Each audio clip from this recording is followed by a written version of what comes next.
Hello student. Class 7 में हम लोगों ने लास्ट क्लास में जो है वो लॉज ऑफ एक्सपोनेंट को स्टडी किया था, है ना। उसके बेसिस पे मैंने आपको सारे ट्राई दिस कंप्लीट करने बोला था, ठीक है। I hope you have completed all those try this, okay. आज जो है हम लोग उससे रिलेटेड जो एक्सरसाइज है, एक्सरसाइज 13.2, इसको कंप्लीट करेंगे, ठीक है। अगर आपको सारे लॉज याद हैं तो आप इजी है आइडेंटिफाई करना कि कौन से क्वेश्चन में कौन सा लॉ लगेगा, ठीक है। अब जैसे ये फर्स्ट नंबर देखिए, फर्स्ट नंबर जो है वो सिंपल क्वेश्चन है, सारे मल्टीप्लिकेशन में सारे का बेस सेम है, तो सिंपली हम क्या करेंगे, सारे के एक्सपोनेंट ऐड हो जाएंगे। ऐसे क्वेश्चन हमने ट्राई दिस में किए हैं। सेकंड नंबर भी इजी है, ट्राई दिस पे बेस्ड है क्वेश्चन। थर्ड भी इजी है। फोर्थ, फिफ्थ में देखिए कंबाइंड है, यहाँ पे दो लॉ लगेंगे। पहला, पहले तो हम इस ब्रैकेट को सिंप्लीफाई करेंगे, ठीक है। यहाँ पे कौन सा लॉ लगेगा, आप देखिए, मैं एक सॉल्यूशन कर दे रहा हूँ और आप क्या है ना कि हमेशा अपने सॉल्यूशन के साइड में जो लॉ आप यूज कर रहे हैं उसको लिखते जाइए। इससे क्या होगा ना, आपको लॉ भी याद हो जाएगा। जैसे क्वेश्चन नंबर 5 लीजिए आप, 1 का 5, इसको अगर मुझे सॉल्व करना होगा, है ना। ये दिया हुआ है आपका क्वेश्चन,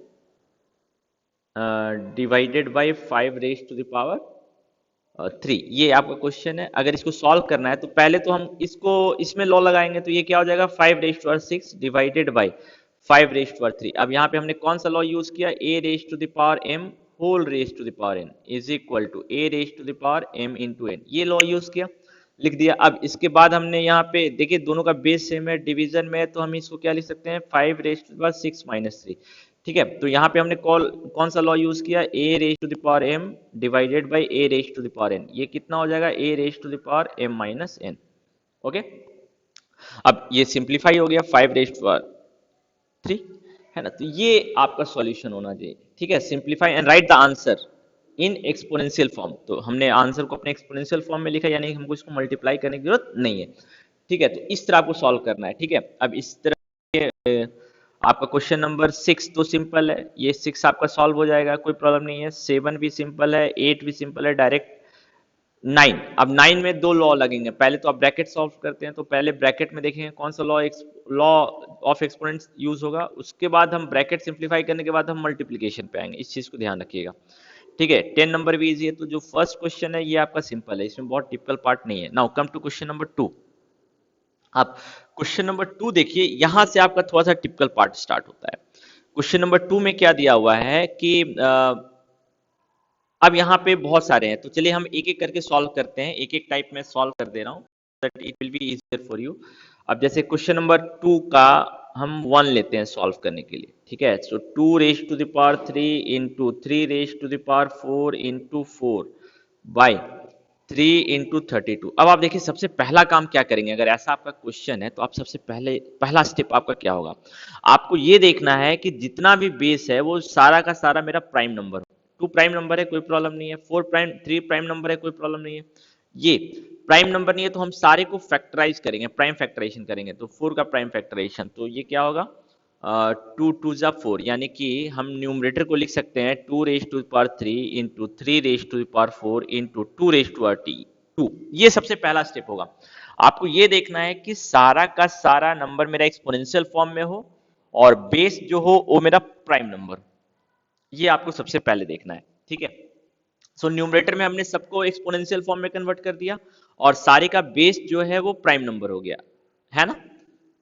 अब आते हैं डेनोमिनेटर पे। अब डेनोमिनेटर में हम क्या करेंगे, डेनोमिनेटर में भी देखेंगे 3 रेज टू द पावर 1 है, अगर एक्सपोनेंट कुछ भी नहीं, इसका मतलब क्या, एक्सपोनेंट 1 है, इंटू 32 जो है ये मेरा एक्सपोनेंशियल फॉर्म में नहीं है और प्राइम नंबर भी नहीं है, तो हम इसका प्राइम फैक्टराइजेशन करेंगे, 16 8 4 2। सो हम इसको क्या लिख सकते हैं, 1 2 3 4 5, 2 रेज टू द पावर 5 लिख सकते हैं ना।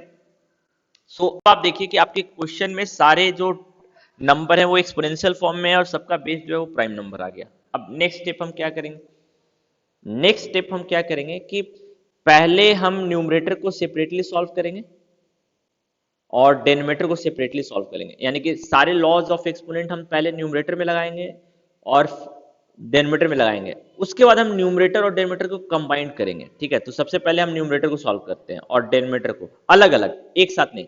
तो न्यूमरेटर में देखिए कोई लॉ ऑफ एक्सपोनेंट यूज हो रहा है या नहीं हो रहा है, हाँ, ये दोनों मल्टीप्लीकेशन में है, है ना, और दोनों का बेस सेम है, तो जो मेरा एक्सपोनेंट है वो ऐड हो जाएगा। तो हम इसको क्या लिखेंगे, 2 raised to the power 3 + 2 into 3 raised to the power 4, क्योंकि इसका तो कोई है नहीं सेम बेस वाला टर्म, तो ये जैसा है वैसा ही रहेगा, डिवाइडेड बाय। अब इसको हम क्या लिखेंगे, आप देखिए, इसको अगर लिखना रहेगा, अब डेनोमिनेटर में देखिए, डेनोमिनेटर में कुछ भी कोई भी लॉ यूज नहीं कर सकते हम, तो इसको जैसा है वैसा रन देंगे। तो न्यूमरेटर हमने सेपरेटली सॉल्व किया, डेनोमिनेटर हमने सेपरेटली सॉल्व किया, अब हम न्यूमरेटर और डेनोमिनेटर में कंबाइंड देखेंगे। तो अब आप देखिए कि न्यूमरेटर और डेनोमिनेटर में अगर आप कंबाइंड देखेंगे तो क्या ऑब्जर्व कर रहे हैं कि अब आप देखिए कि न्यूमरेटर में 2 raised to the power 5 है, यहां भी 2 raised to the power 5 है, तो दोनों सेम बेस का है। और डिवीजन में न्यूमरेटर डेनोमिनेटर में तो क्या है, डिवीजन में तो पावर क्या होगा, सब्ट्रैक्ट, और न्यूमरेटर में से डेनोमिनेटर का पावर सब्ट्रैक्ट करेंगे, ठीक है, इनटू। अब यहाँ पे देखिए, ये न्यूमरेटर और डेनोमिनेटर में दोनों का बेस सेम है और डिवीजन में है, तो यहाँ पे पावर सब्ट्रैक्ट होगा, तो इसको हम क्या लिखेंगे, 4 - 1, न्यूमरेटर में से डेनोमिनेटर का पावर सब्ट्रैक्ट होगा, तो ये कितना हो गया, 2 raised to the power 0 into 3 raised to the power 3, है ना। तो यहाँ पे हमने कौन सा लॉ ऑफ एक्सपोनेंट यूज किया था, यहाँ से यहाँ आने में a raised to the power m into a raised to the power n, और इसको हम लिख सकते हैं a raised to the power m plus n। हम हमेशा ऐसा लिखते जाएंगे, इससे क्या होगा ना, आसानी होगी हमको समझने में। फिर हमने यहाँ पे कौन सा लॉ ऑफ एक्सपोनेंट यूज किया, a raised to the power m divided by a raised to the power n is equal to a raised to the power m minus n, ठीक है। अब इसके बाद ये कितना होगा, 1 into 3 raised to the power 3। अब यहाँ पे कौन सा लॉ एक्सपोनेंट यूज है, a raised to the power 0 का वैल्यू 1 होता है जब a का वैल्यू 0 के बराबर नहीं है, तो a का वैल्यू तो यहाँ 0 के बराबर नहीं है, तो हम 1 लिख ही सकते हैं, है ना। तो इसके बेसिस पे हमने जो सॉल्व किया वो मेरे ख्याल से अब आपको समझ में आ गया। अब 1 इंटू 3 कितना होगा, 3 तो ये मेरा फाइनल आंसर होगा। और आपको क्वेश्चन में ऑलरेडी बोल रखा है कि हमको एक्सपोनेंशियल फॉर्म में अपने आंसर को लिखना है। So this is the solution. So यहाँ पे हमने 3 लॉ ऑफ एक्सपोनेंट यूज किए। तो क्या स्टेप रहा, मैं एक बार फिर से रिकॉल कर रहा हूँ। पहले तो हम न्यूमरेटर को अलग सॉल्व करेंगे, डेनोमिनेटर को अलग सॉल्व करेंगे, फिर हम न्यूमरेटर और डेनोमिनेटर को कंबाइन करेंगे, ठीक है। ये हमेशा ध्यान रखिएगा, तो इससे आपको कहीं गलती नहीं होगी, ठीक है। अब नेक्स्ट एक क्वेश्चन और देखते हैं हम लोग इस पे बेस्ड है, ठीक है। क्वेश्चन नंबर 1 सॉल्व हो गया। अब जैसे मान लीजिए क्वेश्चन नंबर हम लोग देखते हैं 2, क्वेश्चन नंबर 2 देखते हैं, ठीक है। So question number 2, question number 2 के हिसाब से क्या है क्वेश्चन, पहले वो देख लीजिए। 5 raised to the power 2 whole raised to the power 3, just a minute, 5 raised to the power 2 whole raised to the power 3 into 5 raised to the power 4 divided by 5 raised to the power 7। तो आपको अपने basic concept से पता है, पहले हम bracket को solve करते हैं, है ना। तो ये बेसिक कॉन्सेप्ट जो है मैथ्स का, वो आपका गड़बड़ नहीं होना चाहिए, ठीक है।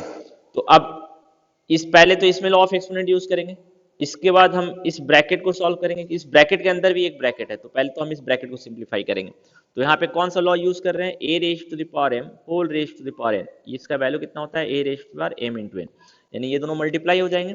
सो ये कितना हो जाएगा, 5 raised to the power 6 into 5 raised to the power 4 whole divided by, इसको हम ऐसे भी लिख सकते हैं ना, डिवाइडेड बाई का मतलब है 5 raised to the power 7, ऐसे भी लिख सकते हैं। नेक्स्ट, अब अभी भी हम देखिए न्यूमरेटर और डेनोमिनेटर को सेपरेटली सॉल्व करेंगे। न्यूमरेटर को पहले सॉल्व करेंगे तो न्यूमरेटर में दोनों का बेस सेम है, मल्टीप्लिकेशन में, तो एक्सपोनेंट क्या हो जाएगा, ऐड हो जाएगा 5 raised to the power 7। तो यहाँ पे हमने कौन सा लॉ ऑफ एक्सपोनेंट यूज किया, a raised to the power m into a raised to the power n is equal to a raised to the power m plus n, okay. Next, अब हम लोग जो है यहाँ पे कौन सा लॉ ऑफ एक्सपोनेंट करेंगे, दोनों न्यूमरेटर डिवीजन में है और दोनों का बेस सेम है, तो पावर क्या होगा, सब्ट्रैक्ट। तो 5 raised to the 10 minus 7, numerator में से डेनोमिनेटर का पावर सब्ट्रैक्ट होता है, तो यहाँ पे हमने कौन सा लॉ ऑफ एक्सपोनेंट यूज किया, a raised to the power m divided by a raised to the power n is equal to a raised to the power m minus n। This will be the way of solving any question of this chapter, ठीक है, इसको आप ध्यान रखिए, ठीक है। चलिए एक दो क्वेश्चन और सॉल्व करते हैं इस बेसिस पे। अब क्वेश्चन नंबर 4 जो है आपका, क्वेश्चन नंबर आपका जो 4 है ये आपका 1 के जैसा ही है, तो इसमें कोई प्रॉब्लम नहीं होनी चाहिए। आपको देखना है कि सारे एक्सपोनेंशियल फॉर्म में है या नहीं, वो इंपॉर्टेंट है। तो सारे एक्सपोनेंशियल फॉर्म में नहीं है तो आप फैक्टराइज कीजिए। 27 जैसे 21 जो है फैक्टराइज नहीं है तो फैक्टराइज करेंगे। यहाँ पे सारे एक्सपोनेंशियल फॉर्म में है तो ये तो सिंपल है। 6 नंबर, 6 नंबर में देखिए हमारे पास जितने भी लॉज हैं वो मल्टीप्लीकेशन और डिवीजन के लिए, एडिशन के लिए कोई लॉ नहीं है। तो ये तो सिंपल है ना, ये 1 हो जाएगा, ये भी 1 हो जाएगा, ये भी 1 हो जाएगा, तो इसका वैल्यू कितना आएगा 3। इसमें भी देखिए ये 1 हो जाएगा, ये भी 1 हो जाएगा, ये भी 1 हो जाएगा, तो इसका वैल्यू कितना हो जाएगा 1। इसमें आप आइए अब, इसमें देखिए ये 1 हो जाएगा, ये 1 हो जाएगा और इसका वैल्यू भी 1 हो जाएगा, तो 1 + 1 2, 2 × 1 2, ये भी सिंपल है, ये तो सिंपल है। ठीक है, बट मैंने आपको ऑलरेडी बोला है। चलिए मैं क्वेश्चन नंबर 9 सॉल्व कर दे रहा हूँ। 9 नंबर जो है आपका मैं सॉल्व कर दे रहा हूँ, ठीक है, इसको थोड़ा सा ध्यान रखिए। 9 नंबर क्या बोल रहा है, आपका जो क्वेश्चन है वो है 2⁸ into a⁻³ divided by 4⁻³ into a⁻3। यही है क्वेश्चन, है ना, सॉरी 5 है ना, 5, 4⁻3 a⁻3 2⁸8 5 है ना, यहाँ पे आपका 5 है।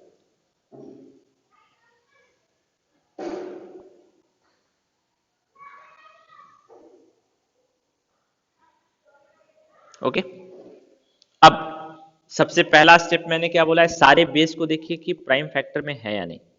ये प्राइम फैक्टर है, ये तो ए है तो इसको जैसा वैसे नहीं, ये प्राइम फैक्टर में नहीं तो इसको हम प्राइम फैक्टराइजेशन करेंगे। तो 4 का प्राइम फैक्टराइजेशन करेंगे तो 2 × 2, सो कितना हो जाएगा 4 जो है वो 2 स्क्वायर के टर्म में लिखा जा सकता है। तो इसको हम कैसे लिखेंगे 2⁸8 इंटू a⁻5 बाई 2⁻2 होल⁻3, क्योंकि 4 का एक्सपोनेंशियल फॉर्म ये होगा और इस ब्रैकेट हम यहाँ पे यूज करेंगे। आपको ऑलरेडी मैंने बताया था कि अगर ब्रैकेट आप यूज नहीं करेंगे तो ये मीनिंग जो है गलत निकल जाएगी। अगर आप इसको ऐसे लिखेंगे तो ये गलत मीनिंग बता रहा है, ठीक है, तो इस चीज को आप ध्यान रखिएगा, ठीक है। इसलिए मैंने ये क्वेश्चन सॉल्व किया, प्राइम फैक्टराइजेशन कर रहे हैं क्योंकि यहाँ पे आप डायरेक्टली नहीं यूज करेंगे, बोलेंगे सारे तो एक्सपोनेंशियल फॉर्म में है, बट एक्सपोनेंशियल फॉर्म में भी जो बेस होना चाहिए वो आपका क्या होना चाहिए, प्राइम नंबर, ठीक है, जैसे इस क्वेश्चन में हो रहा है इंटू a⁻3। अब हम, मेरा नेक्स्ट स्टेप क्या है, न्यूमरेटर को हम सेपरेटली सॉल्व करेंगे, डिनोमिनेटर को सेपरेटली, बट न्यूमरेटर में सॉल्व करने के लिए कुछ भी नहीं है, डिनोमिनेटर में भी सॉल्व करने के लिए कुछ भी नहीं है, तो अब हम न्यूमरेटर और डिनोमिनेटर कंबाइन में आएंगे। सॉरी, डिनोमिनेटर में भी है सॉल्व करने के लिए, इसको तो सिंप्लीफाई करना पड़ेगा ना। सो ये 2⁸8 इंटू a⁻5 बाई 2 ये दोनों क्या होगा मल्टीप्लाई 2⁶ इंटू a⁻3। अब हम न्यूमरेटर डिनोमिनेटर को कंबाइन करेंगे तो इसके हिसाब से दोनों का बेस सेम है, डिवीजन में है तो पावर क्या होगा सब्ट्रैक्ट। इसमें भी दोनों का बेस सेम है, डिवीजन में है तो पावर क्या होगा सब्ट्रैक्ट।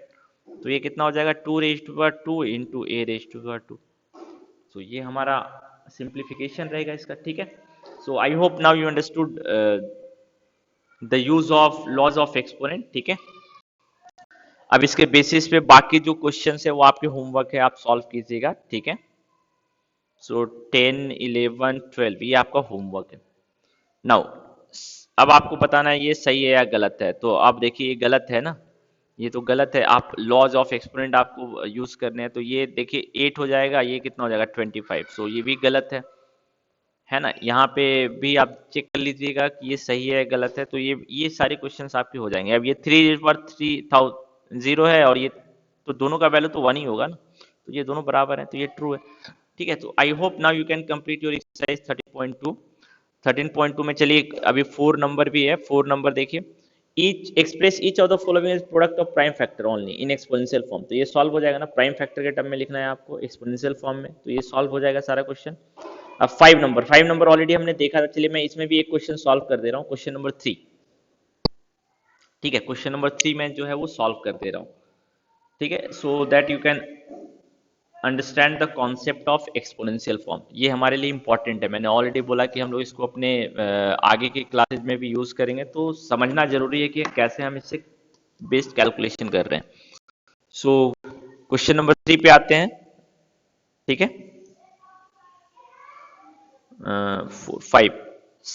5 का क्वेश्चन नंबर 3 पे आते हैं, ठीक है।